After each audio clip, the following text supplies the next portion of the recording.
வணக்கம் ஜோதிடம் tax channel நேர்களே, நான் உங்கள் அன்பான சயின்டிஃபிக் வேதிக் அஸ்ட்ராலஜர் அஸ்ட்ரோரஞ்சி பேசுகிறேன். இந்த வீடியோவில் நம்ம என்ன பார்க்க போறோம்னா, பிப்ரவரி 2026 துலாம் ராசிக்காரருக்கு எப்படி ஒரு மாதமாக, எந்த பலாபலன்கள் நிறைந்த ஒரு மாதமாக இருக்க போகுதுங்கிறது சயின்டிஃபிக் வேதிக் அஸ்ட்ராலஜி முறையில் துல்லியமாக, எந்த விதத்திலும் மூட நம்பிக்கையில் போகாமல், பரிகாரங்கள் அது மாதிரி விஷயம் போகாமல், மிகைப்படுத்தாமல் உள்ளது உள்ளவாறு மாத கிரகம், ஆண்டு கிரகங்கள் துலாம் ராசிக்கு எத்தகைய ஒரு அமைப்பு கொடுத்து பிப்ரவரி மாதம் எதுமாற ஒரு திசையில் வந்து நம்மளுடைய வாழ்க்கை பயணம் திரும்ப போகுது அப்படிங்கிறத நம்ம கொஞ்சம் பார்க்க போகிறோம். அதில் பாருங்க, துலாம் ராசியை வந்து குரு பார்க்குறார் 9ஆம் இடத்துல, 6ஆம் இடத்துல சனி இருக்கிறார், 5ஆம் இடத்துல ராகு, 11ஆம் இடத்துல கேது. இது வந்து பாத கிரகம், எந்த ஒரு மாற்றமும் பிப்ரவரி மாதம் இல்லை. ஆனால் மாதத்தின் 2வது வாரத்திலிருந்து பார்த்தீங்கன்னா ராசி அதிபதியாகிய சுக்கிரன் வந்து 4ஆம் இடத்துல இருந்து 5ஆம் இடத்துக்கு போய் குருப்பாவே பெறுகிறார். அது ரொம்ப நல்ல ஒரு விஷயம். அதே சமயத்தில் புதன், சூரியன், செவ்வாய் எல்லாமே 4லேருந்து 5க்கு மாறுவது பார்த்தீங்கன்னா துலாம் ராசிக்கு ஒரு நல்ல பலனை கொடுக்கக்கூடிய ஒரு அமைப்பாக இருக்குது. ஸோ பிப்ரவரி மாதம் 2வது வாரத்திலிருந்து நல்ல மாற்றங்கள், எதுமாற மாற்றங்கள், நம்ம என்ன முயற்சிகள் செய்தோமோ கடந்த 6 மாதமாக, 4-5 மாதமாக எதுமாற ஒரு அமைப்பை நாம் செய்து கொண்டு, எதுமாற முயற்சிகள் நம்ம செய்து கொண்டிருந்தோமோ அந்த மாதிரி முயற்சிகள் வந்து கொஞ்சம் பலன் கிடைக்கக்கூடிய அமைப்பாக இருக்குது. கொஞ்சம் டக்குன்னு கிளிக் ஆயிடுச்சுங்க. அது எதுமாற ஒரு வேலை விஷயமா இருந்தாலும் சரி, உறவுகள் விஷயத்தில் ஒரு காதல் கை கூடுற விஷயமா இருந்தாலும் சரி, பணம் வரவேண்டிய பணம் கிடைக்கிறதா இருந்தாலும் சரி, குழந்தைகள் பேரு கிடைக்கக்கூடிய அமைப்பாக இருந்தாலும் சரி, குரு செவ்வாயை பார்த்து 6ஆம் இடம் 5ஆம் இடத்துல இந்த மாதிரி கிரகங்கள் இருக்கும் பொழுது ராகுவை குரு பார்ப்பது ரொம்ப நல்லது. ஸோ அதெல்லாம் பார்த்தீங்கன்னா ஒரு நல்ல விசேஷ பலன் கிடைக்கக்கூடிய ஒரு மாதமாக எல்லா வயதினருக்கும் துலாம் ராசிக்காரர்களுக்கு கிடைக்கக்கூடிய அமைப்புகள் உண்டு.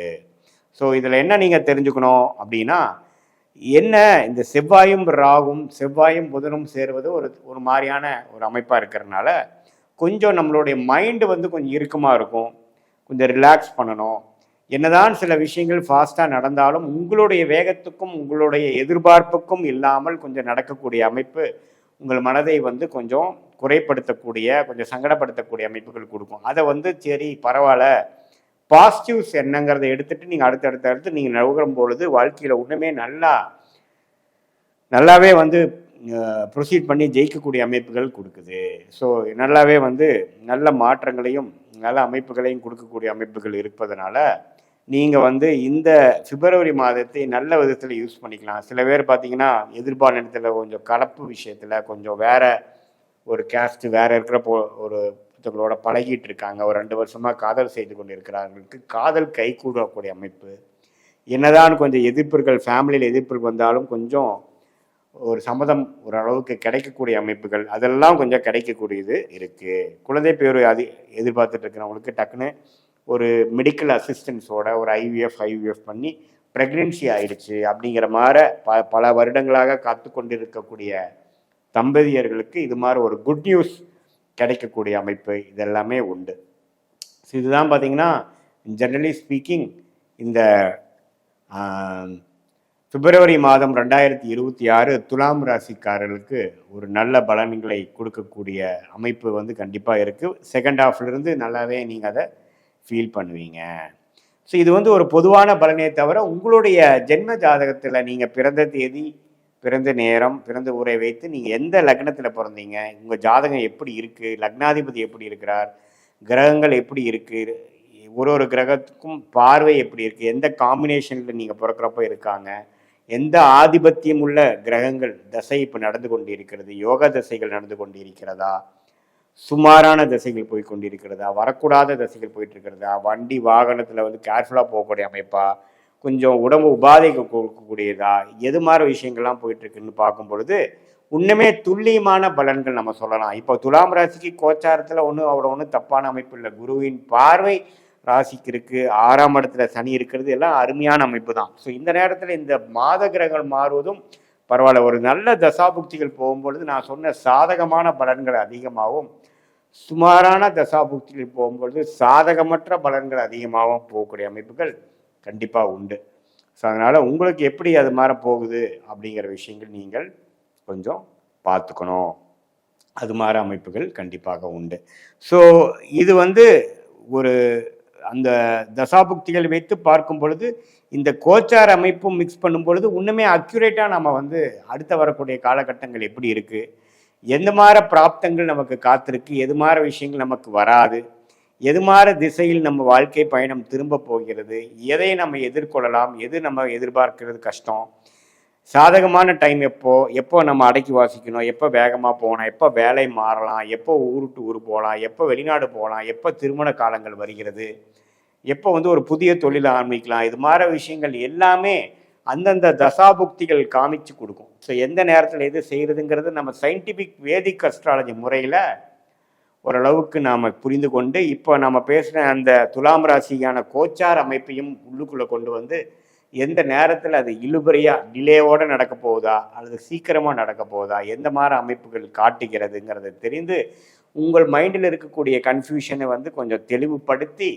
எது நமக்கு சரியாக வரும் அப்படிங்கிற ஒரு பிரெயின் ஸ்டார்மிங் உங்கள் ஜாதக ரீதியாக பார்க்கும் பொழுது உங்களுடைய லைஃப் பொட்டென்ஷியல், நீங்கள் எந்த மாதிரி ஒரு பொட்டென்ஷியலில் நீங்கள் பிறந்திருக்கீங்க, உங்களுடைய பிராப்தங்கள் என்னங்கிறதுக்கு தகுந்த ஒரு நல்ல அமைப்பை, வாழ்க்கையை சரியான சமயத்தில் திட்டமிட்டு சரியான நேரத்தில் சரியான வேலைகள் செய்து தேவையற்ற அனாவசிய செயல்களை செய்யாமல் தேவையற்ற டைமில் செஞ்சு பண விரயங்கள் சமய விரயங்களை எதிர்கொள்ளாமல் கரெக்டாக நமக்கு என்ன பிராப்தம், நமக்கு எது வரும் எது வராது, எது மாதிரி விஷயத்தில் நமக்கு ப்ராஃபிட் இருக்குது, நல்ல பலன்கள் இருக்குது, ஷைன் ஆக முடியும், எது மாதிரி விஷயம் நமக்கு கொஞ்சம் ஒர்க் அவுட் ஆகாது, எது மாதிரி டைமில் நம்ம கொஞ்சம் கஷ்டப்படணும், எது மாதிரி டைமில் நம்ம வேகமாக போய் ஜெயிக்கலாம், எந்த படிப்பு நமக்கு நல்லது, எந்த துறை நமக்கு நல்லது, வேலையா தொழிலா வெளிநாடா கார்ப்பரேட் ப்ரைவேட்டா அல்லது அரசு சார்ந்த விஷயமா, எல்லாமே பார்த்திங்கன்னா ஜாதகத்தில் இருக்கக்கூடிய கிரகத்தின் அமைப்பு பொறுத்து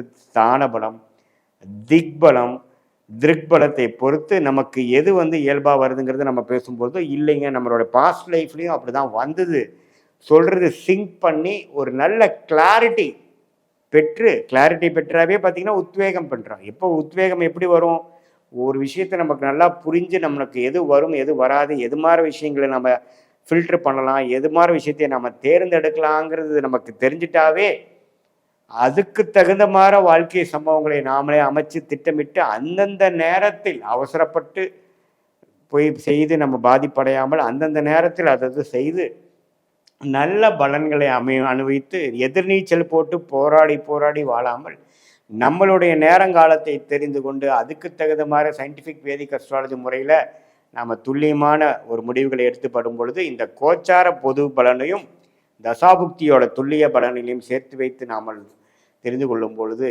வாழ்க்கையில் உத்வேகப்பட்டு வாழ்க்கையில் வெற்றி பெற முடியும் என்று சொல்ல விரும்புகிறேன். மீண்டும் மற்றொரு காணொலியில் சந்திப்போம். நன்றி, வணக்கம்.